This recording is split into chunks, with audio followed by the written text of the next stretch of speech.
Hey guys, what is up everybody and welcome to a new video. In this video we're gonna talk about automatic gearboxes on motorcycles. It's gonna be more like, talking head video, because a couple of weeks back I posted my video about Yamaha y-amt transmission, where I tested the transmission, where I compared this transmission to other existing solutions on the market. And since then I've been following some of the comments on YouTube and among social media groups. And what I can say is that there are definitely a number of debates or questions which are existing. I'll probably try to give you my opinion on some of those, but at least you're gonna have one more opinion which you can use to build your own, right? So to build your own picture of what is motorcycle industry right now. And I would start with probably number one debate which is there is some people say we don't need automatic gearboxes on our motorcycles because it ruins our motorcycling experience. Other people say automatic gearboxes is a future. It should have had happened before, not only now. And why it took so long for manufacturers to sort of introduce it to the general audience. So I will start with those people who against automatic gearbox. And the thing is, in the future we will have more and more options with automatic gearboxes, because same happened with automotive industry back in the day, right? So if 20 years ago I would say in Europe, right? I'm not talking United States because United States is a little bit different market with different history in terms of automotive industry. So I can give you example of Europe. Like 20 years ago, more than 60% of cars in Europe sold with manual transmission.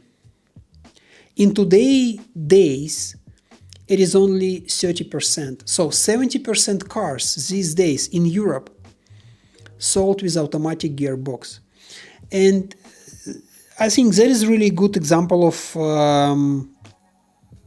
how people adjust, because once they have any convenience in their life, they used to this convenience and then they start using it, right? There are some reports where nowadays if you take Honda NT 1100, for instance, which is big tourer introduced by Honda a few years ago, more than 50% of those bikes are being sold with automatic gearbox.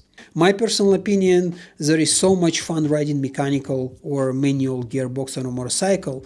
It's like pure pleasure, it is full control of what happens, but I equally enjoy riding automatic transmission for certain type of riding or in certain environments or scenarios.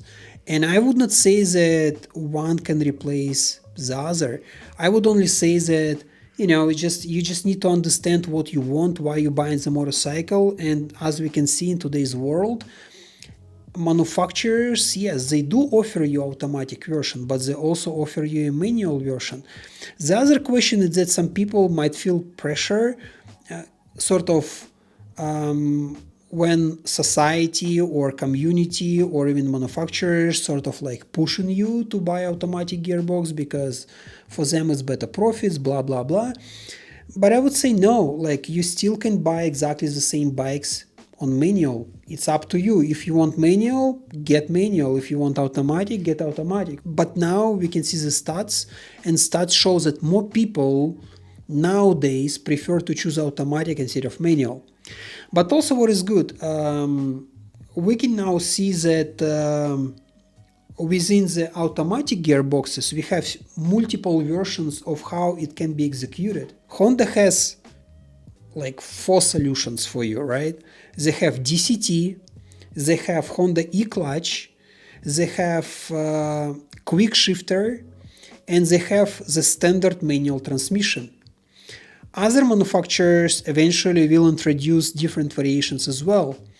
But the thing is, I think there is audience for every solution which is now out there in the market. Now we should talk about DCT versus something else.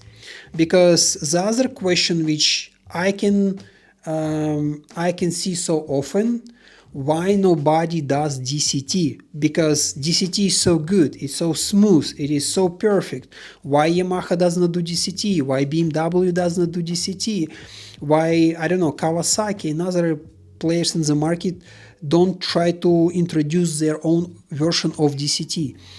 And my personal opinion here is it's not because they cannot. It is because of their brand proposition and their clients, their audience, and brands' values.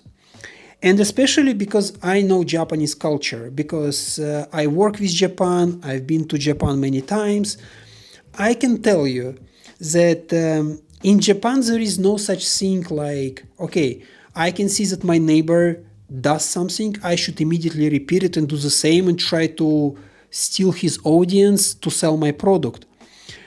Japanese culture is more about finding the niche, finding the opportunity, and fulfill that niche and opportunity. Give an example of automatic gearboxes in the market. If there is already Honda who does DCT, why would you go there?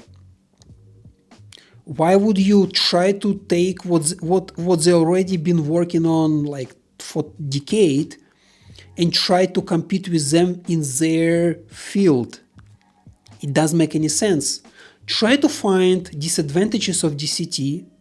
Try to find what you can do better. Try to find how you can make it cheaper. Try to find how you can make it reliable. And try to find how you make it fun. That's going to be your solution, right? And if you compare Yamaha y-amt and Honda DCT, so that is what's happening. DCT is heavy. It's like 13 kilos per bike. So can you install it on every bike? No. That's why we see that Honda mostly installing this gearbox only, first of all, on premium bikes and more touring-oriented bikes and heavy bikes. Yes, there is NC750, but NC750 is sort of like slow-paced touring bike, so there is no expectations it's gonna be like fast and furious whatsoever. So, and also it is the bike which probably the best bike to introduce DCT, because most of other bikes are quite expensive and NC750 is quite affordable, and then you can get it with DCT, so it can be your first step into DCT world, and then when you upgrade to Africa Twin or NT1100 or even Goldwing, you already have DCT in mind, so you're probably gonna get only DCT. But then if you look at Yamaha, what they say, okay, our y-amt transmission, it's still automatic. It may be not that like battery smooth as Honda DCT, but it is lighter. It's only 2 kilograms per bike. What it means, we can put it on any motorcycle. We can put it on lightweight motorcycle. It's not going to give a lot of weight. Secondly, it's not different gearbox. It's still the same gearbox. You just have like additional hardware which you put on top of that. So it means that you can install it on most bikes which Yamaha has. But the same case, we can see it. It can be installed on MT-07, it can be installed on MT-09, it can be installed on Tracer 9, potentially Tracer 7 as well. So literally you can cover all motorcycles which been produced by Yamaha, including probably sport bikes, where you can put the system. It's also simple in a way, because it's like external hardware. So even if those elements can be broken, it's probably going to be easy to replace. You just like unscrew one which is not working, put another one, and you continue riding. So you don't really need to get inside the gearbox to see like is there any problem with dual clutch system or whatsoever. They just play their own game, right? And when you play your own game, you always find your own audience, because I'll be honest with you, y-amt is fun to ride. It is still provide you with manual transmission feel. When you ride that bike, you don't feel that you ride automatic, especially when you switch to manual mode and you play with, with the buttons, with the shifting buttons. It's so instant, it's so addictive with all the sound which comes from the bike. It's just like, you feel like you're riding a game console, which is nice. And even if you ride automatic mode, when you accelerate, when you ride faster, you have this pull, like you feel how bike is pulling, right? So you have this experience of manual transmission. It's not like gears are going up and down like on DCT when you can ride like 40 miles per hour and it can be 6 gear. No, Yamaha does not do that. It always keeps it in a sort of active RPM range. So if you want instant acceleration, you just twist the throttle and off you go.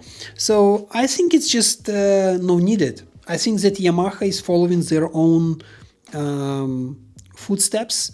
They want to accommodate their own audience, and they want to have their own signature or uniqueness in that market. But again, they're going to offer you y-amt, they're going to offer you manual transmissions with a quick shifter, and they're going to offer you basic manual transmissions for anyone to cover their needs, right? So you want classic shifting, go for the basic one. You want quick shifter for fun accelerations, go with that one. You want fully automatic experience with a possibility to switch to manual experience, go with y-amt. Why not?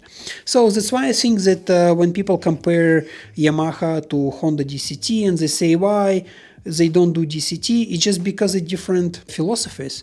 And they all focusing on a little bit different clientele. That's how they can differentiate themselves on the market. And like other brands like BMW, KTM, Kawasaki, they will follow. They will create solutions which are similar, but they will kind of add a little bit of uniqueness to their own solutions because they need to maintain their own audience, their existing client base. Some people say, why do you need automatic gearbox on a motorcycle if you already have scooters and maxi scooters which are available on the market? And that is sort of like partially true, in my opinion.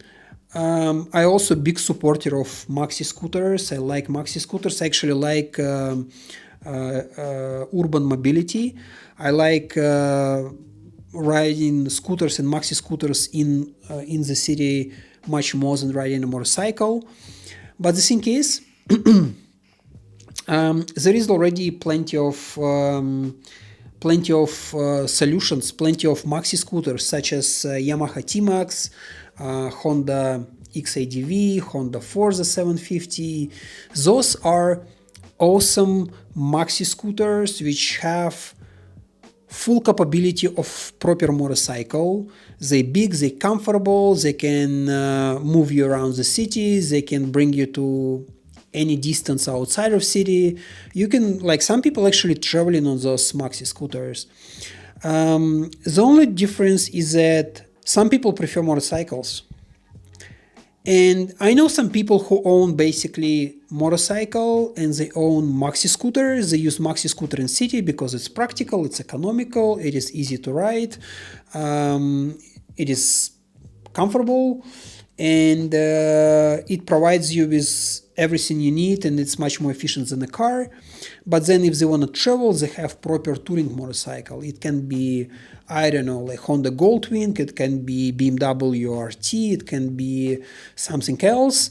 But for long distance trips, they use motorcycles because it's more power, it is more luggage capability. But truth is, those maxi scooters are expensive. They cost you 10, 12, 11, 15,000 euros. And some motorcycles are even cheaper. And most people, like 99% of people, they cannot afford to have two motorcycles, right? That's where manufacturers are sort of pushed towards offering motorcycles with automatic gearboxes, so those bikes can be sort of utilitarian, so they can be used in town, they can be used outside of the city, they can be practical. Otherwise, people just, as a client, you have more choice, and you can have one vehicle to fulfill all your needs. For some people, just maxi scooter will be enough, because they don't travel on a bike, or they renting bikes when they traveling. For other people who prefer motorcycle experience, but same time they need kind of commute within the city, there is an offer for you guys. You have motorcycle with automatic transmission, which makes it comfortable, practical, and headache free when you ride in traffic. So that's where I can say that when people refer to situations that we already have maxi scooters, why do we need motorcycles? It is purely financial situation. Motorcycles became more expensive over the years, so not everyone by far can afford to have two motorcycles in their garage, right? It's simple. Now, I want just once again to tell you about all possible solutions which you have in the market right now, and also what is my opinion. So I would say that we already have plenty of solutions, and I already mentioned them, right? So we have Honda DCT, we have Honda e-clutch, we have Yamaha y-amt, we have BMW ASA, we have some solutions from KTM and Kawasaki, and all manufacturers also offer classic manual transmission, plus optionally you have quick shifter. And to be honest, with such range of options, you covered. You can choose any solution you want. Depends how much you want to automate it, right? If you want fully automatic experience, you can have Honda DCT. If you want something engaging but same time with ability to switch to manual, Yamaha y-amt can be really good option or alternative.